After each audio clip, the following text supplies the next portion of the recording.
Jay, Ben, Boomerang Loop Australia. It's good to have you guys. Thanks Good for to be coming on. on the Normals podcast. Yeah, So thanks for having us on. for all our listeners, they wouldn't be too familiar with the Boomerang Loop. And this is the first time when you guys reached out to me to discuss, getting a podcast together and what you guys were doing. I was really intrigued and really interested in the contribution you're making to mental health. And we've had a couple of different guests on this podcast. One lately being Gus Warland, who has the Gotcha for Life Foundation promoting mental fitness in Australia. And also Ben Woods, who we'll talk about a little bit in this podcast, but in a similar sense, also conducted a bit of a journey on his bike around Australia to raise money and raise awareness for his brother Jace, who unfortunately also took his own life. Yep. So what can you tell me, guys, about the Boomerang Loop? What's the initiative all about? Ben's probably the best person to answer that. So started with yourself.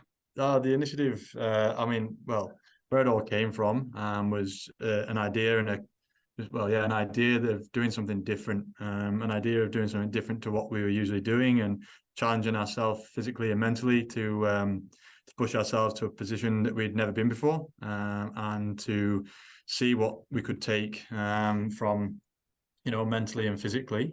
I think it was 2020, ended 2020, and we both were in the gym quite regularly and training a lot, and hit a few personal goals within the gym that I'd wanted to do for a long time, and it got to the point where I wanted to do something completely different.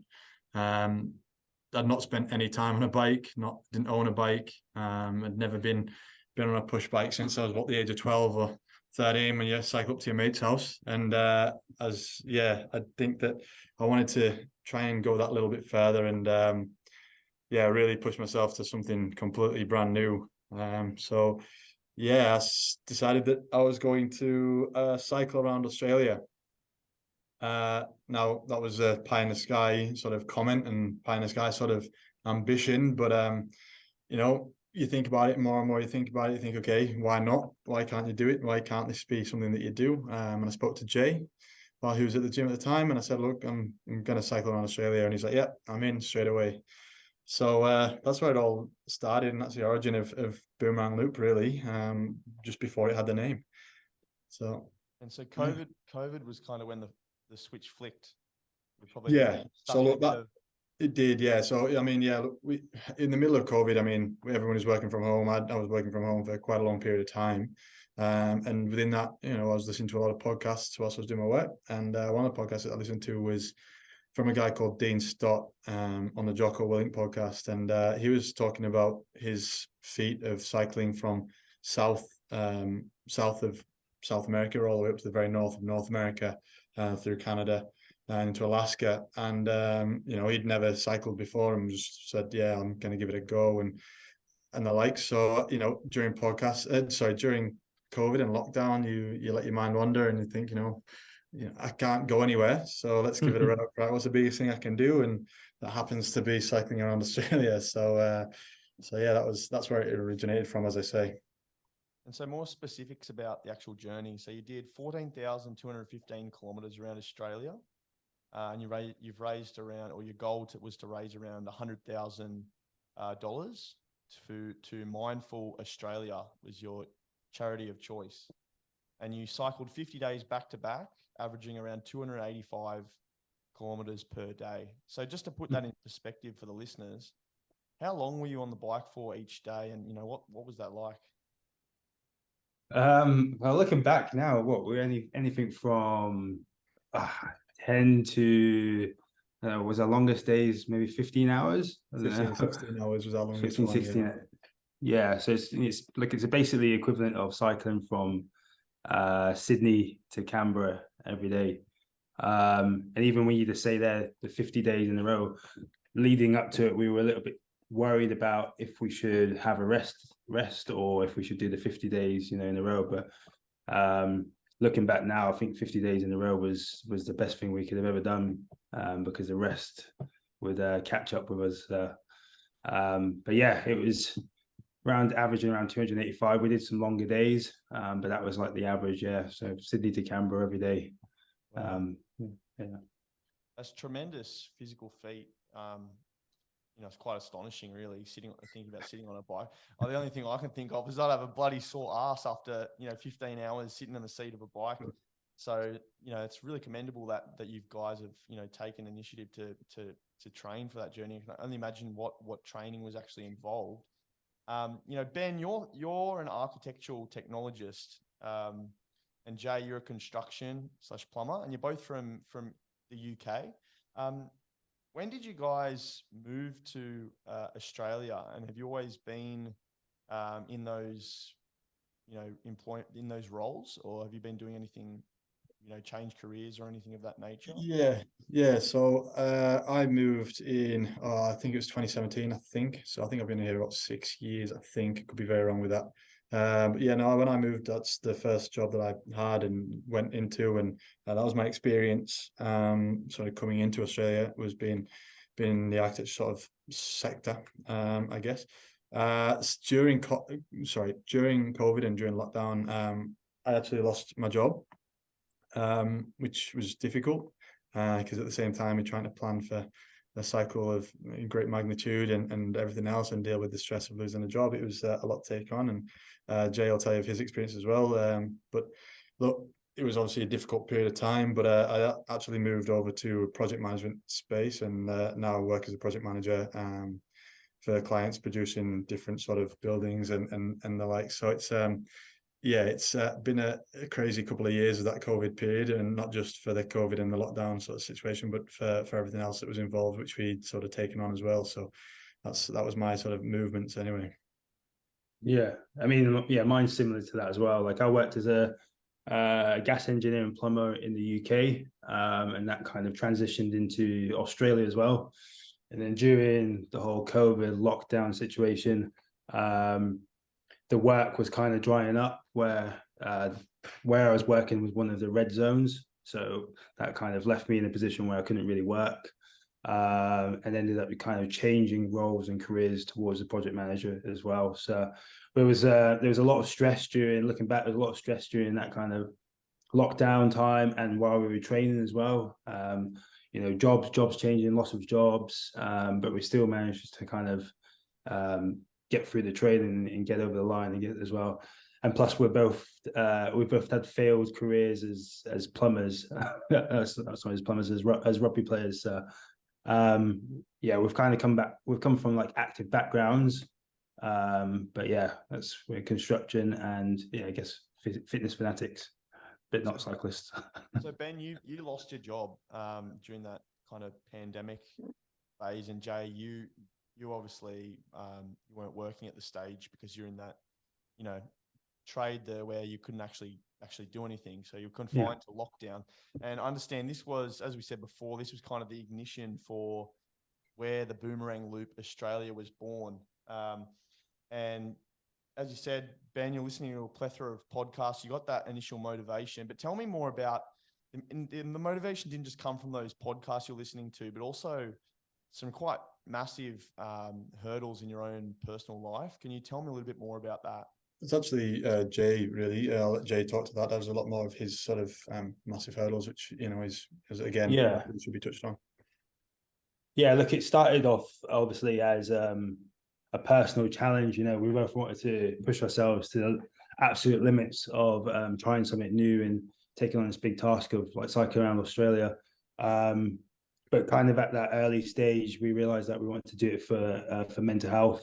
My reason was because I lost 3 of my friends to suicide at the end of 2019, start 2020.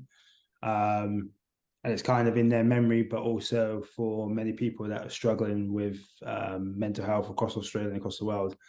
During that kind of lockdown period, I think mental health was kind of at the forefront of everyone's minds.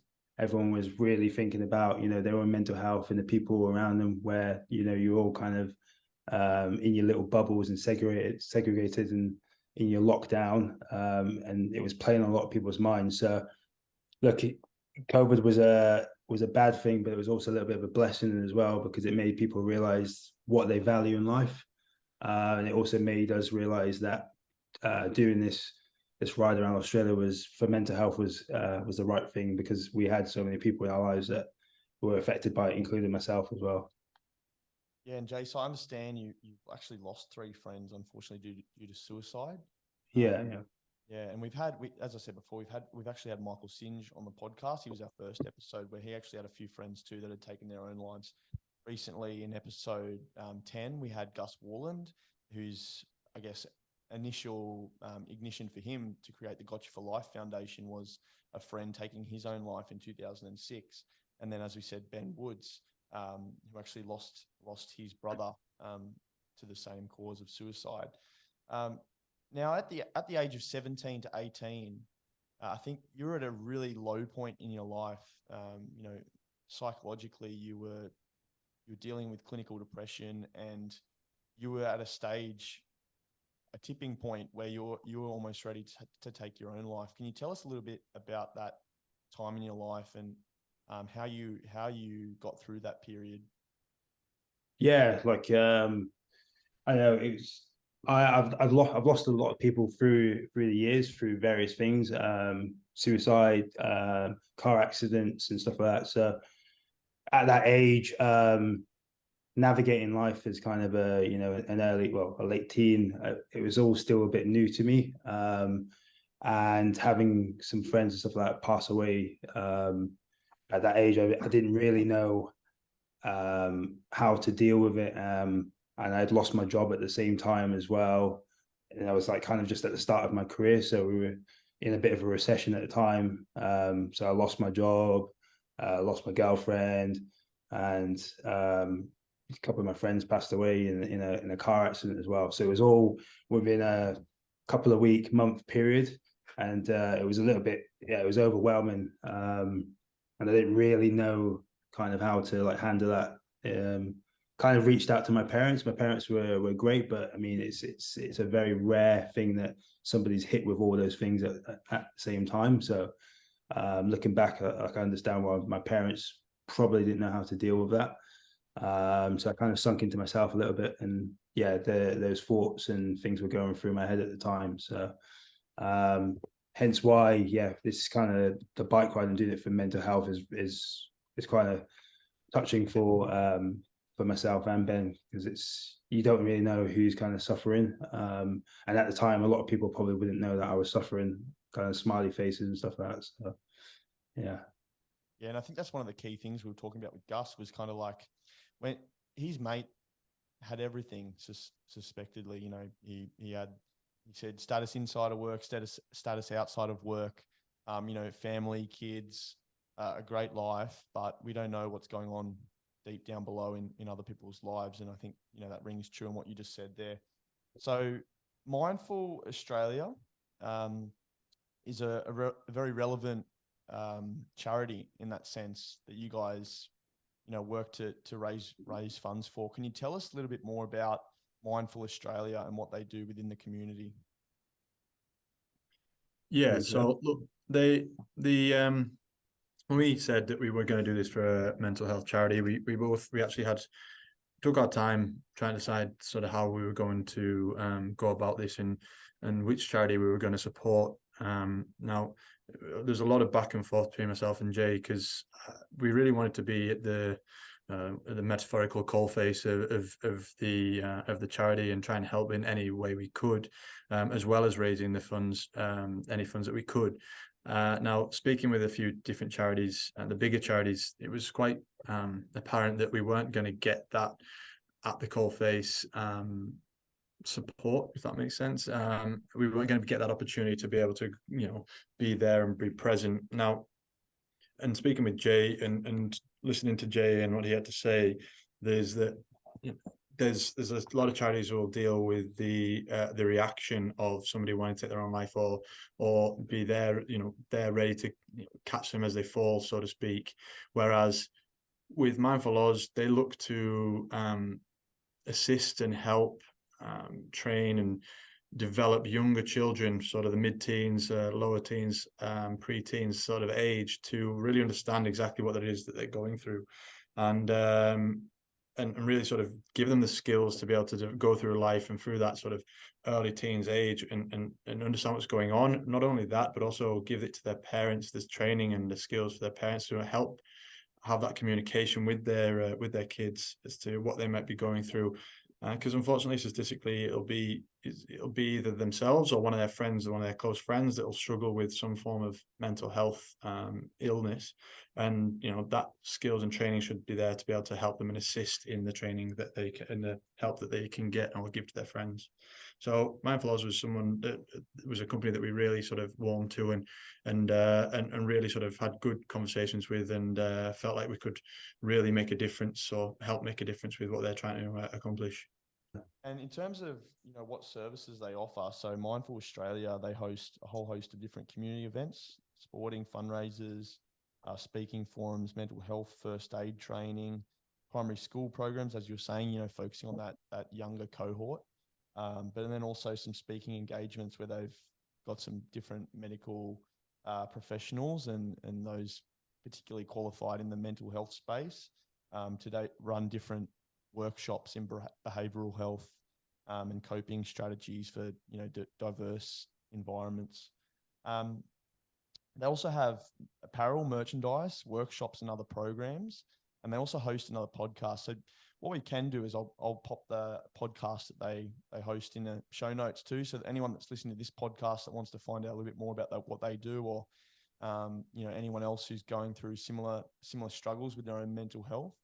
But can you tell us a little bit more maybe about what they advocate for in terms of with their podcasts? What kind of messages are they putting out in the community to help people like yourselves or those that are struggling with their own mental health? Yeah, look, I've not actually personally listened to their podcast, but from what I've when speaking to Matt, who is the co-founder of Mindful Oz, he has that similar mindset that we have, trying to give people or give children the tools to navigate life at that that early age, so that they understand what to look out for as they're growing up, and their parents as well. And that's something that would have helped me at a younger age as well, sort of having that information, and my parents having that information to kind of help me navigate through that tough time, and sort of carry that through life as well. Yeah, so what we'll get into now, guys, is the real hard-hitting stuff that I think people really want to know about, is the physical feat that you guys actually conquered. And I want to put this in perspective for our listeners. So with Ben Woods in episode 10, he completed a 20,000 kilometer cycle around Australia in 193 days. Okay, and he broke the Guinness World Record for the furthest distance traveled on a bicycle in one country.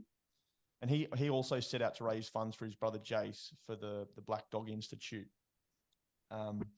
Now, with Ben, he did 20,000 kilometers, and that took him 193 days. You were looking to get almost 15,000 kilometers done in the space of 50 days. So the amount of time you guys were spending on the bike was quite massive. And in that time leading up to actually embarking on your journey, what was the training like? And then what was your nutrition strategies like? Yeah, so we when we first sort of took this on, as I said earlier, we didn't actually own bikes. So the first sort of test that we gave ourselves, bear in mind, we looked at it all. We set out the logistics of roughly what we were going to do in terms of, okay, we're roughly going to set off around the August, September time. So that gave us 16 months from the day, or the rough start of when we were going to begin our training, to the day we actually set off.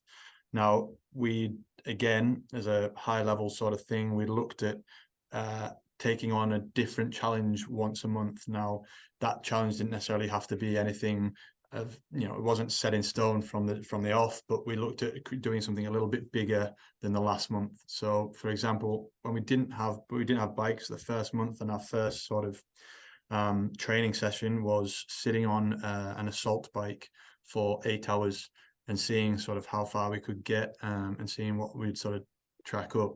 Now, that first session, I think we covered about 250 kilometers on an assault bike in 8 hours, which is a different way of training, and it wasn't pleasant, so I wouldn't advise anyone doing it. But yeah, it was a welcomer to the cycling world in a sort of very distant manner.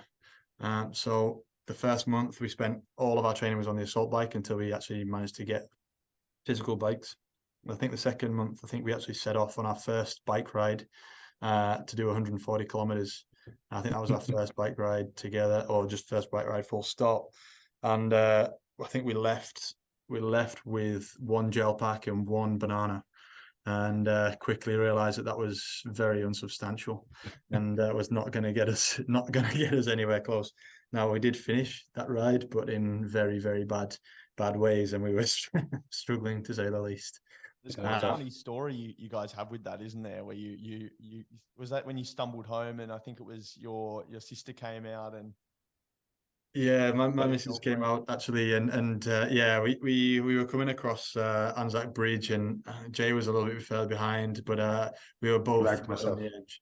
Yeah, I dragged myself across the bridge, and then Ben's girlfriend came down with the tiniest chocolate bar to yeah, it did actually save me. I remember pretty much collapsing outside of Ben's house. Were you just having like low blood sugar levels? Or? Yeah, low blood sugar, because I just hadn't had enough. I mean, look, further down the line, once we sort of got into training, I realized that my body burns fuel at a crazy rate.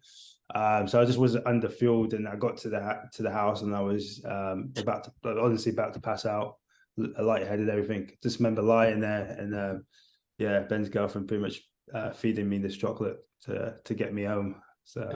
It was a learning curve. Every month and every training session was a learning curve. As I say, we were brand new to the cycling world, and we didn't have a clue. And that really, as I say, looking back, that was obviously crazy to go and do 140 kilometers with just a banana and a gel pack. But as I say, it was something that we had to put ourselves through, and something that we did put ourselves through, and got to the other end. I think the following month we did. Again, this is in lockdown, so I think the furthest we could actually go was 5 kilometers from our house, which happened to mean that we could fit Centennial Park into both of our 5 kilometers. So we set ourselves a task of doing 342 kilometers. It's 200 miles around Centennial Park, which was something like 84 laps of Centennial Park, a 3.8 kilometer circuit, round and round and round. So that was our next sort of task and our next sort of little challenge that we set ourselves. But again, as you've said, like, our nutrition sort of from that point, from that sort of first ride, was always just eat as much as you can, and eat it, regularly, and just keep eating, because we were smoking through calories, through calories every single day, every time I got on a bike. But I mean, look, Jay, I'll let you take us through our typical week and what that sort of broke down to. That was pretty intense as well. I mean, look, I can go from a bit about training and a bit about nutrition and nutrition for the week. So, I mean, everything was like Ben was saying, everything was a challenge. So, I think Monday we had interval Mondays. Looking back at the old Instagram post the other day, I was going through everything. So. Yeah, Monday, we used to have interval Mondays, which was an hour to 90-minute session. I think we started getting a bit longer with those sessions towards the ride, but it was about an hour to 90 minutes of just intervals using Zwift. And that was, I think we were just picking training plans at random. We were just doing tempo rides or intervals back up and down with different watts. Like we're just doing a bit of everything, but we realized that we were trying to hit zones with our heart rates. Everything was just learning as we were going along. We had really no idea. We watched a couple of YouTube videos. I mean, read a couple of blogs and stuff like that, and just winged it a little bit as well. But we started to learn about the importance of going through the zones and training, spending a certain period of time in a zone and letting your body recover, and then in zones again. Tuesdays, I can't even remember what Tuesday. I think Tuesdays were Tuesday, like a 80 to 90 kilometer ride on the trainer. yeah. So we're doing a bit of a longer ride. I guess that was kind of a bit more of an endurance based, zone 1, zone 2. I think we did that again on the Thursdays again as well. Wednesday, off the top of my head, Can't remember what Wednesdays were. I can't remember what Wednesday was, but probably something bike related.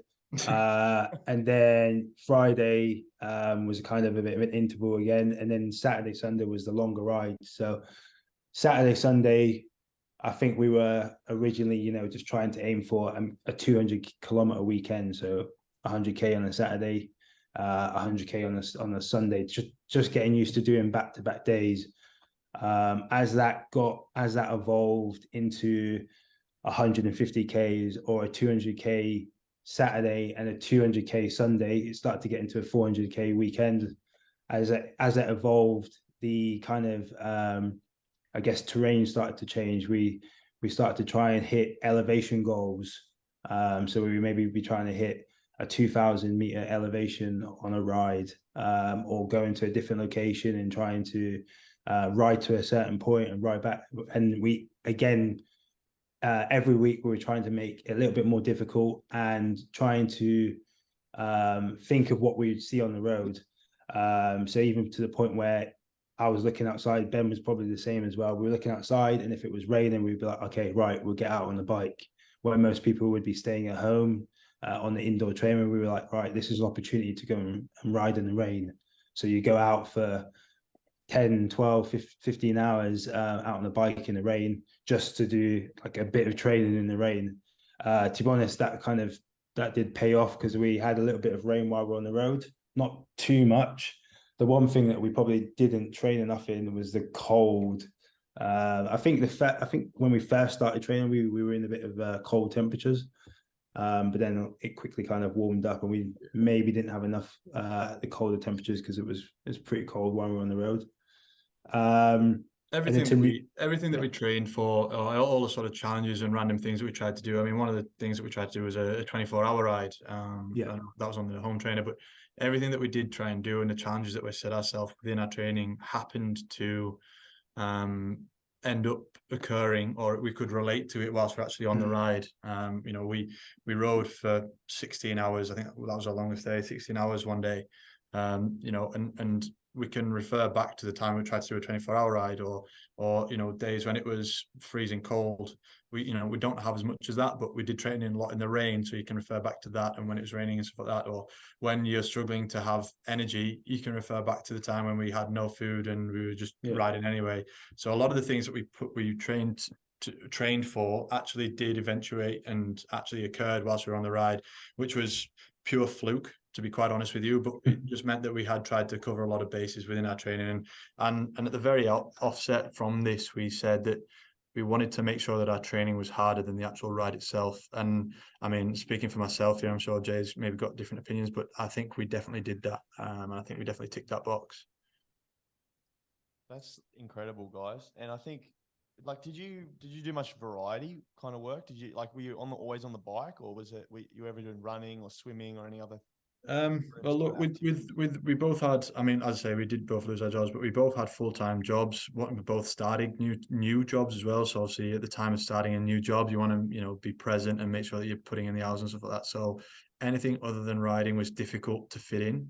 As I say, our smallest session or our shortest session was an hour, and if not 90 minutes moving through it. So there wasn't much time to fit anything else in. And we were really conscious that, as I said, we weren't cyclists. We're not cyclists. We hadn't done that sort of thing. So our training really had to come into being able to cycle for prolonged periods of time. So that's really where our focus was. We did try to integrate some sort of weight training / strength, like stretching and yoga into it. But at the same time, we were struggling with just being able to commit to everything at the same time. I mean, our actual training weeks were from anywhere between 20 and 35-hour weeks on top of our normal jobs. So if we weren't at work, we were training. Yeah, because our normal, probably what a lot of people wouldn't know, like our normal jobs were not very normal. It was probably 60-hour week. was working every Saturday, so still trying to fit in that Saturday Sunday ride around an 8-hour shift at work on a Saturday. And Ben was doing, long hours during the week, where trying to fit in training at night. But we had no excuses. We were both accountable. We were both like, right, yeah, we have to train on this day. And no matter what time it was, if it was 8 p.m. or 11 p.m. at night or 3 a.m. in the morning, we would make sure that we were training, even to the point, I think we did it twice or once, a hell week. And this hell week was basically, we were trying to hit what was it, 1,000 kilometers? I think my biggest one was about 900 kilometers in a week, which is to try and just fit that in, as well as working, as well as everything else that you've got to, normal life, you've got to actually live. Trying to fit in that it's tough, and it just takes, as I say, you have to be really you've got to be really disciplined, but also you just got to keep going.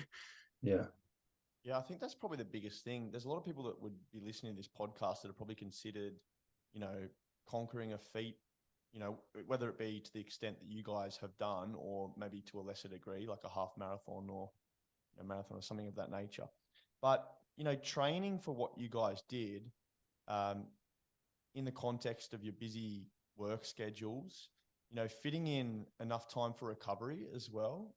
For someone at home embarking on something like this, how did you guys, obviously periodize your training around work, but also account for enough recovery time to ensure that you were, able to perform at your best? It's a really good point, Hayden. I mean, to be honest, we didn't neglect our recovery. We just weren't as aware. I mean, look, we've both been involved in sport for an awful long time, probably, since as long as we can remember. But in terms of recovery, we probably didn't give it as much credit or as much thought as we probably should have. Maybe that's something that we probably could have looked at maybe a little bit better. As I say, the enormity of the task ahead of us probably engulfed us a bit, to the point where we were thinking we need to train constantly.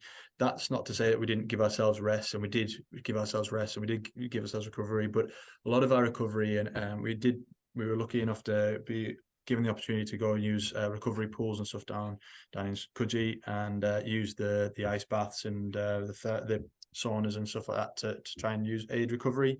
We also had massage guns, which we used quite a lot as well, which and Jay used the recovery boots quite a lot as well. But I mean, that's probably something that we possibly could have done a little bit better. Having said that, we were incredibly lucky with injuries. We didn't have any injuries throughout the whole training period and throughout the ride itself. Not really, anyway. Not anything significant to stop us. I mean, you talk about periodization in terms of our training. We broke it up into blocks, into not sort of somewhat unintentionally, but also with a bit of understanding of how your training works. It was like a pyramid, wasn't it?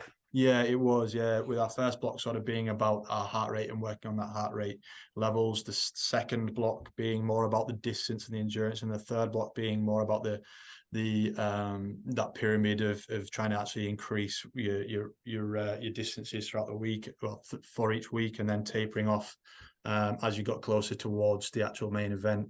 And on top of that as well, and it was, as well as for our recovery, was a lot of food. We ate anything and everything, and that had no limits to what we would be eating. So yeah, that definitely helped as well. You mentioned injuries there. Now, Jay, you struggled with asthma. How is that? Doing such large amount of kilometers on the bike, your cardiorespiratory, your fitness, but then the impact of, having asthma. How did that? Yeah, look, that's something that especially in the cold, and I guess the exercise-induced asthma, would have been a really challenge on the bike, especially saying you didn't train for the cold weather as well. So I imagine. So look, it's definitely something that I was worried about on the lead up to it. When we started training, I just kind of went to my doctor, didn't really say what I was doing, but just made sure that I was had my correct inhaler, and I just stayed regimented with that. So, really consistent with how I was taking my inhalers each time of day. but it's a bit strange. Like I feel like our bodies kind of just started to adapt. The mind definitely started to adapt. The only time I was really struggling was hills. My heart rate was going through the roof, and my breathing gets quite bad. Always with hills. But when we were on the road, I felt like our bodies started to adapt after the first week, second week. It started to get not easier, but our bodies, it knew what was happening and what we kind of were asking for each day. With the injuries, I know I'm going a bit off subject from asthma, but with the injuries, I feel like our background, we have quite a large weightlifting and bodybuilding kind of background. And I feel like that years of strength training actually helped us a little bit whilst on the road. And I don't know if that weight training and rugby and stuff that I used to play in the past maybe helped with the asthma and stuff like that while I was on the road as well. Who knows? But yeah, it was just about, just keeping regimented with my medication and just trying to look at my heart rate on the screen and just understanding when to push and when not to push. Yeah, and Ben, you weren't exempt from injuries or physical pain as well. I know that you've had some injuries with pain management and also weight management as well. So do you want to talk a bit about that for the listeners? Yeah, I've had numerous injuries in the past, ranging from shoulder dislocations through to quad tears, calf, hamstring tears, and the lot. I mean,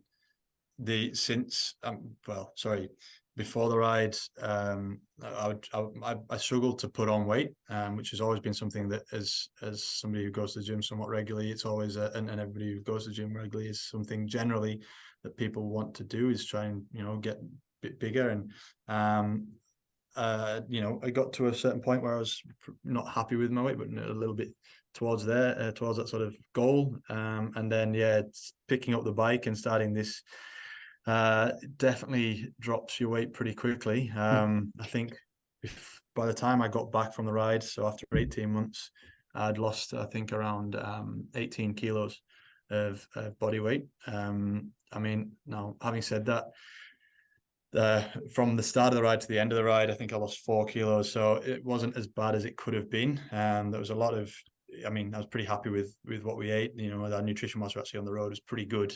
We did get an awful lot of calories into us, so it could have been an awful lot worse. But yeah, it's definitely something that we were conscious of. I mean, on the road, we had what do we have? I had one relatively big crash, which was hitting a bit of roadkill, hitting a dead kangaroo coming down a hill. That was a bit of a scary one. Yeah, that was. Pardon? That was scary. Yeah. I think it was more scary for Jay than maybe myself. I didn't really have too much clue about what was going on, so I think Jay seeing it was a little bit more scary than myself, I think. But yeah, it was definitely a hurdle we had to get over. Yeah, well, I think in Ben Woods' episode, we discussed how he actually got hit by a truck. So yeah. I think that out of the two, you'd probably, touch wood, you'd hope to be hit by a kangaroo, I think, as opposed to a big truck coming down on the highway. But you guys also had instances where you must have been so cooked from the ride physically that you've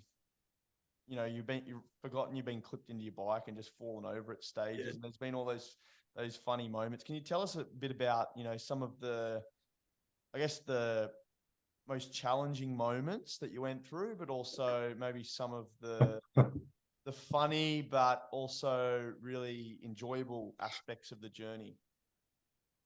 Challenging moments. Wow.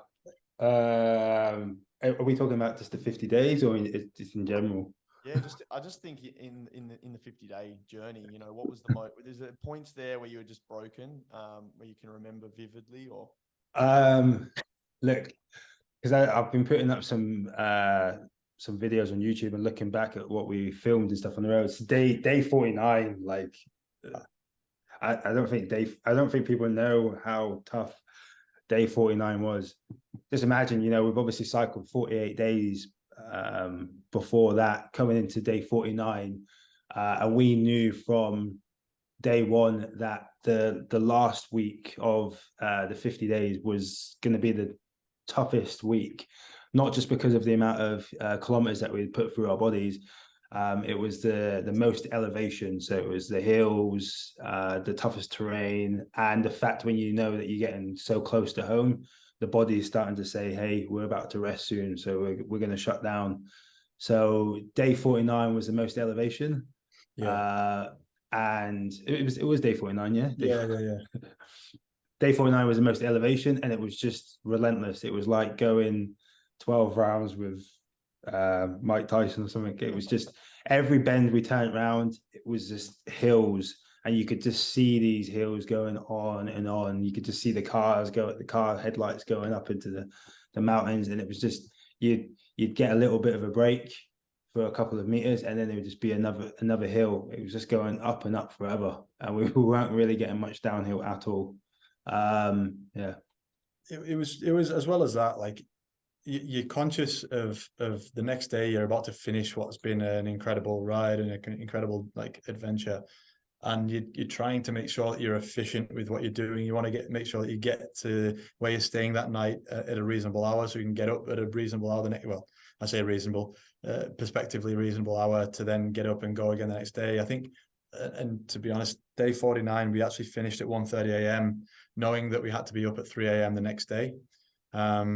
So that was particularly difficult. For me, one of the most challenging things, and I can't remember what day or where it was, but I remember starting the day, and I wish this goes out to all Australians. I wish somebody had told me how cold it actually gets in this country, because we all talk about how hot it gets, but my God, it gets cold as well. Like in the morning, it's perishing cold.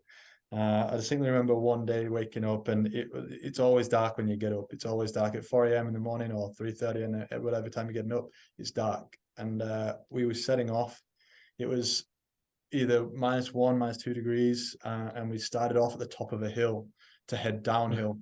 And I can't tell you how many expletives were coming out of our mouths as we were cycling down this hill, or freewheeling down this hill, just being frozen, absolutely frozen. And between the two of us, just screaming, just to fight to get down this hill, how cold it was. So yeah, that was a challenge in its own right.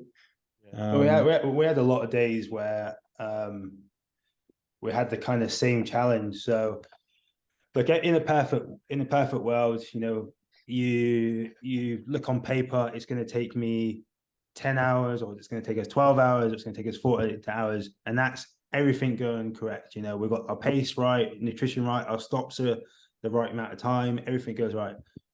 But that from day one, we had problems, whether it was punctures, our support vehicle had fell apart, we had crashes, like, you know, everything bad could happen during those days, but we adapted to suit.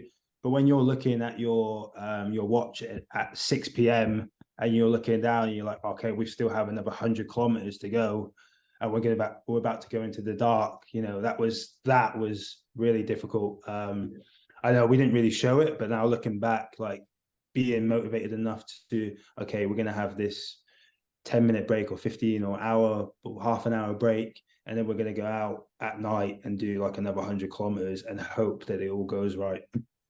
And with that, knowing that you're on a road that is pretty hairy, 9 times out of 10, you're in a difficult place with an awful lot of traffic, or not necessarily an awful lot of traffic, but some high speed moving traffic on a single lane, and you're in, you know, on the edge of the road with little to no hard shoulder is particularly unnerving, to say the least. Yeah, I can only imagine. You know, you've got so many things to think about too. You know, your nutrition, you know, the time, how many kilometers to go, the trucks coming past, the ever present, I guess, danger. But how did you guys kind of overcome that? Did you break the journey that day down into smaller chunks? You know, was there times where you guys had to pick each other up? I imagine, you know, obviously doing that in a partnership would be a lot more manageable than doing something like this on your own. I think the burden, like mentally and psychologically, trying to conquer such a large feat. How did you guys manage that together as a team? Yeah, 100%. I mean, look, we did break down the days, and I'll touch on that. I think the touching back on day 49 was probably our lowest point for both of us, and which is incredible to say, really, as I say, having come so far. I remember coming to the end of day 49, and towards the end of day 49, and we stopped off for a quick break, and we were just getting our drinks together, and I think I asked how far have we got left, and I think somebody came out of the van and said, "Oh, we've got about 40 kilometers left," and then and that was a bit of a sucker punch. And then the next comment that came out of the van was actually somebody turning around and saying, "Actually, we've got 50 kilometers left or 60 kilometers left," and we were in a real bad way at that point in time. I think both of us were probably at our lowest, and 60 kilometers out of so far, what, 13,500 kilometers to that point we'd actually already trucked isn't a huge deal, but we were really low on motivation. We were just struggling with everything, and it was it was tough. But to get back on the bike and just to keep going, we did pick each other up a lot of the time, but I think it was a case of that we never once thought that we were ever not going to be able to do this. Even from the day that we said we were going to do it, there was no point in both of us that we ever thought we weren't going to be able to accomplish this. Don't get me wrong, there was a lot of external noise that sort of questioned that, which didn't deter us in any way, shape or form. But yeah, between the two of us, we had the utmost confidence. Whether that was accurate or not, or came from naivety or overconfidence or whatever it was, there was no point in it that either one of us thought that we were not going to accomplish not only doing the full loop, but doing it within the time scale that we've given ourselves. Yeah, we use a lot of that to drive ourselves as well. I mean, we were kind of self-motivated. We motivated each other as well, but we had a bit of doubt as well. I'm not going to say names, but there's a one coach that turned us down.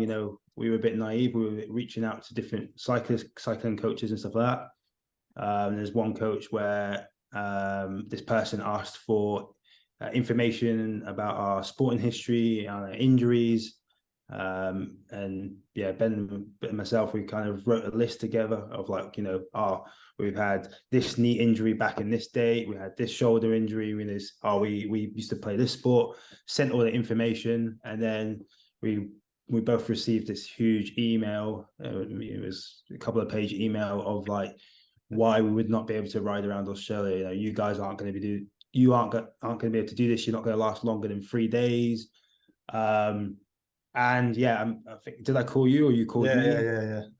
And for a minute it was kind of like, oh wow, this person with so much experience is doubting us. Are we going to be able to do this? But then it was like, all right, you know what, we are going to do this. And it was put a bit of fire in the belly, plus everything else that we're motivating ourselves anyway.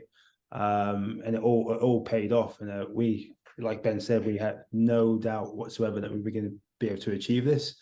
And breaking it down into our little stints when we're on the road, whether it's 100 Ks and then a break, we just broke it down into smaller chunks throughout that day. And we're always feeding ourselves for that day and the next day as well. And it worked. Yeah, 100%. I imagine this has done so much for your mental health as well. This journey has taught, I know, a lot of discipline, your integrity and your grit to get through such a ride. Has that really helped you with your mental health? Or there were stages throughout the ride where, you had, stages, I'm sure you were down at certain points, but, how's that affected you post-ride now? Oh, look, there's definitely a little bit of me with challenges now where I feel like, yeah, there's definitely something in us where we have this, I don't really know, it's like this willpower. I'm trying to think what word is, like now that achieving something like this, like I feel like, if it's a bit cocky, but we can take on anything. Like it's just David Goggins talks a bit about reaching into the cookie jar. You guys know who David Goggins is? Yeah. Absolutely. Yeah. And he talks about how those times when he's had to do, say, he's been broken, urinating blood, like broken bones in his feet, with 70 miles to run. And, you know, when he's in that state, he thinks back, you know, to that time when he was, you know, enduring such a feat.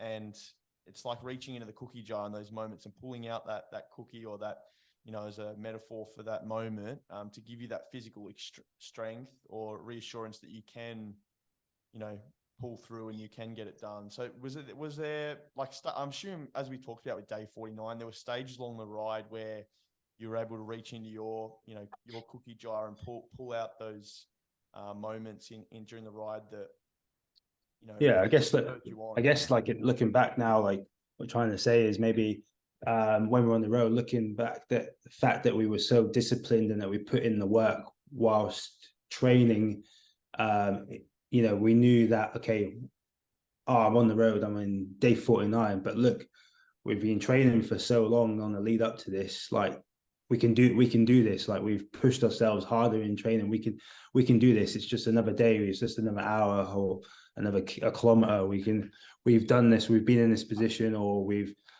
cycled in a storm, or we've done a similar elevation, or this is only a little bit more elevation, you know, I've bonked. I've been at this low point with my food and stuff before. Okay, look, I just need to dig deep, and when I dig deep, I'm gonna have energy again. So it's, you know, when I'm saying feeling like you can kind of achieve anything, it's just knowing that you've put yourself through that and experienced enough to kind of overcome anything. Like, yeah.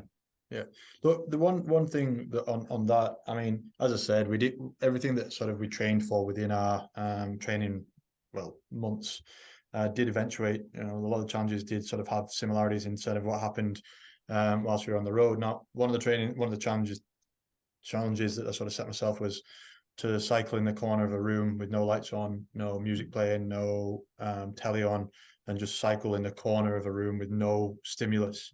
And I did that for sort of 12 hours, and that was to sort of try and replicate what we were going to be seeing on the road, which is, you know, a lot of straight roads with just trees either side, or nothing either side, you know, just barren land, and just try and replicate what we're going to be going through and try and build that sort of mental fortitude to get through it.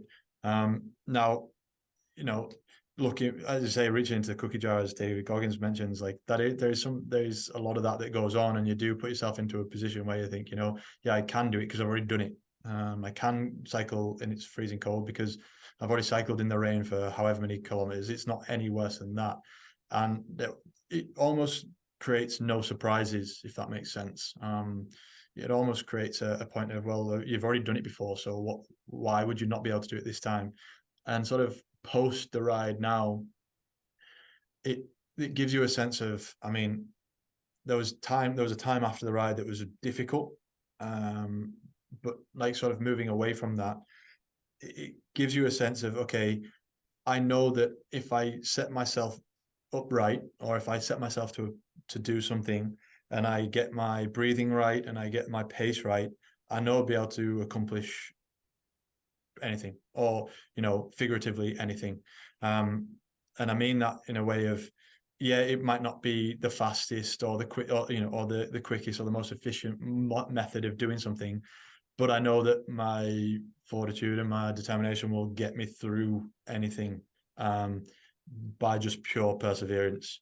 And that's something that I've taken away from the ride. Probably that's probably the biggest thing that I've taken away from the ride.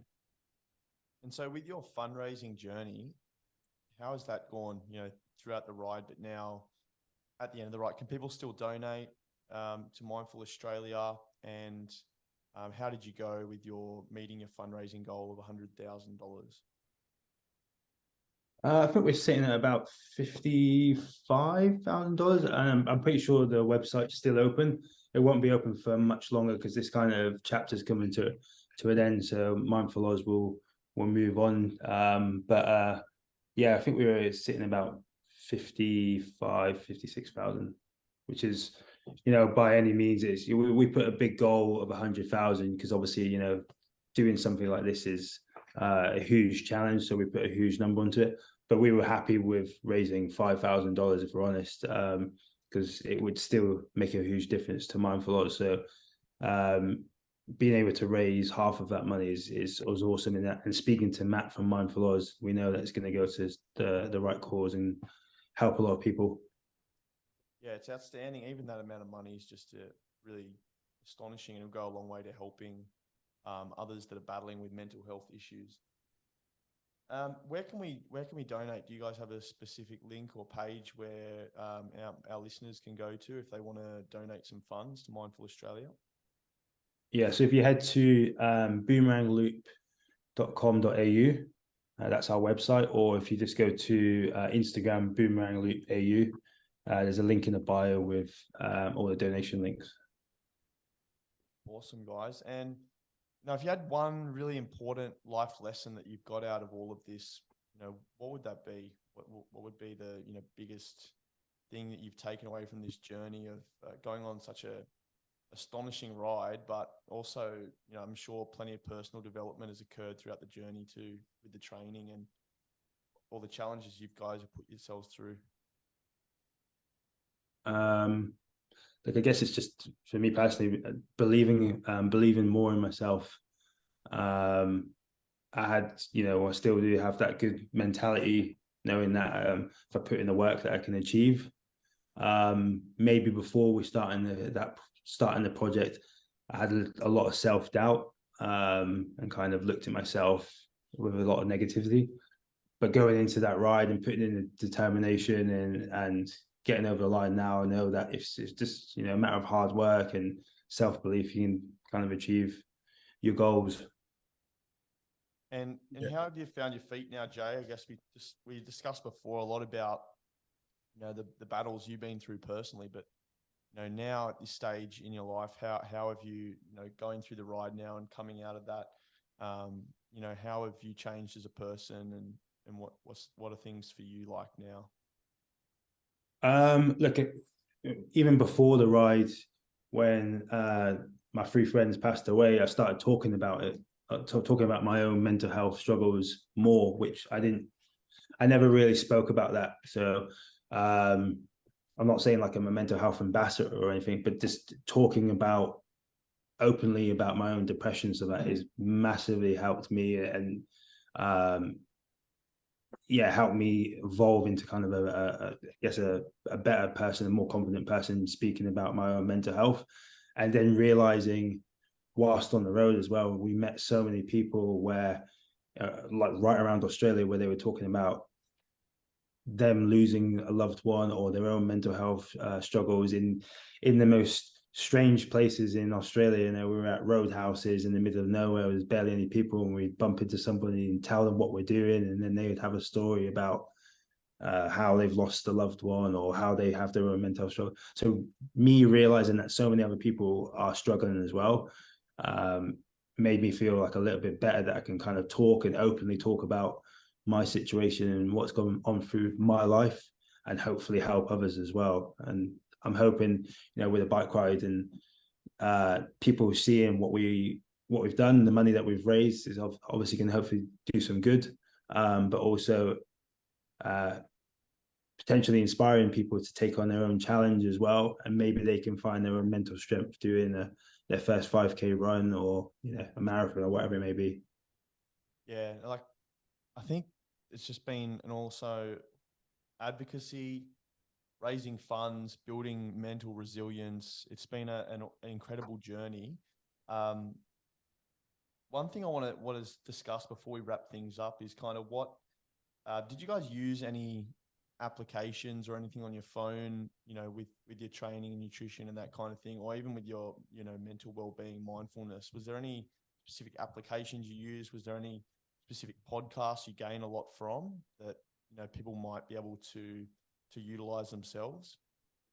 I mean, look, I used Strava. That was the first time I used Strava, and I just tracked my training, tracked both our training to sort of, just so we know what we're hitting and where we're sort of sitting at in terms of how far along we're sort of getting. Other than that, I don't think there was anything. Oh, we did use Polar Beat, which is a heart rate monitor, that sort of made sure that we were keeping within our heart rate zones that we were training toward.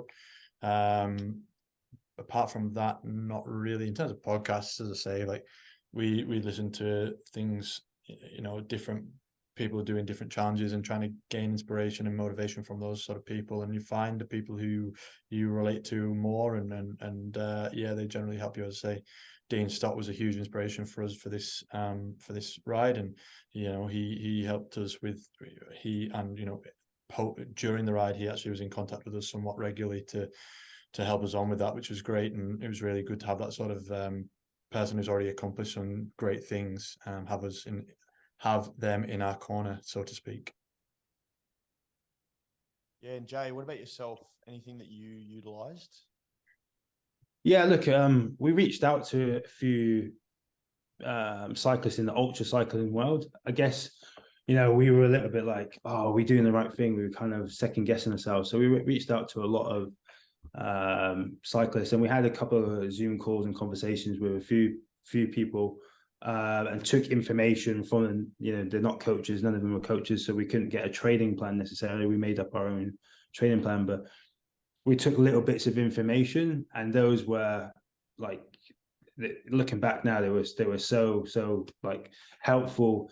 There was one guy who was just saying, just down to a simple thing of chamois cream, not using chamois cream during your training, using the chamois cream when you're just on the road, and just little things like that. He had achieved some crazy events, crazy goals, where he'd cycled for 24 hours and broke records. He'd cycled across Africa and done all these amazing challenges. And then I think we said what we were going to do, and he was just like, yeah, it'll be all right. You'll be fine, sort of thing. And just even just hearing something like that from somebody of that kind of status is like, it helped us a lot. Regarding podcasts, I don't know if I really listened to a lot of podcasts, if I'm honest. Maybe a Goggins book.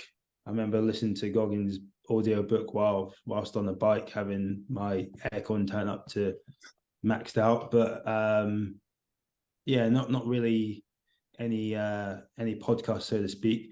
I think Ross Edgerly is a big inspiration as well for me, and he was actually taking on a huge challenge whilst we're on the road as well. I think he was what was he doing? Some Loch Ness. In Loch Ness for just he was trying to break the world record for the longest open water swim. I think he got something like 54 hours in, or something like that, 80 kilometers of swimming in. Just, yeah, whilst we were on the road, we were following this journey along. So just following things like that and seeing other people do incredible things as well. Just, yeah. It helps with the motivation, and also helps taking your mind off things as you're on the road. Almost living vicariously through his experiences, sort of. Yeah, that's it. You up for your own journey. Yeah. There's an awful lot of nothing to see as you're on the road. There's a lot of sort of time in your own head, and so having those different sort of things to think about, or even just to talk about and discuss, is really helpful. Really helpful when you're trying not to think about nothing. Yeah, and if there's anyone at home that's I'm sure there's some out there. What would be your advice to anyone out there that's kind of stuck in a rut? Maybe they're dealing with their own burdens, mental illness, whether it be depression or anxiety, and they're thinking about embarking on a journey like this, and it all seems too hard. Work's there, they're 9 to 5, they've got to put food on the table, they've got to work. How can they break out of that? How can they do something like, even if it's not to the same extent you guys did, what would be your advice to, break that cycle, whether it be seeking help for their mental illness or to, embark on a journey like you guys have? Yeah, I think it goes without saying, obviously trying to find help, first and foremost, is obviously number one. But I mean, if it's trying to get out of a rut of just, being at home and sort of spending too much time at home and that sort of thing, and doing your 9 to 5 and being almost robotic in that sort of circumstance, I would suggest finding anything, something new, completely new, and just giving it a go and committing to it for 4 weeks, 6 weeks, and just giving it a red hot crack. And then after that 6 weeks, if you're still in that same sort of situation, then, you look to something else. But I'm be pretty confident to say that if you found something and stuck with it for 6 weeks, you'd be pretty much out of that situation that you originally found yourself in. That'll be my advice anyway. But whether that's right or wrong, I'm sure somebody will tell me. And how about yourself? Yeah. Yeah, like I can only speak for my own like kind of what's worked for me. Sports always worked for me. So whether that is a group sport or an individual sport. So if you've got the confidence to you know, hang out with other people, try and find a team sport, you know, meeting friends and meeting like-minded people. And then if that ends up being, if it's a running club, for instance, and you end up going off to do an ultra run or something like that, or your first 10K or 5K or marathon, whatever it may be, you may take it a bit deeper, a bit further.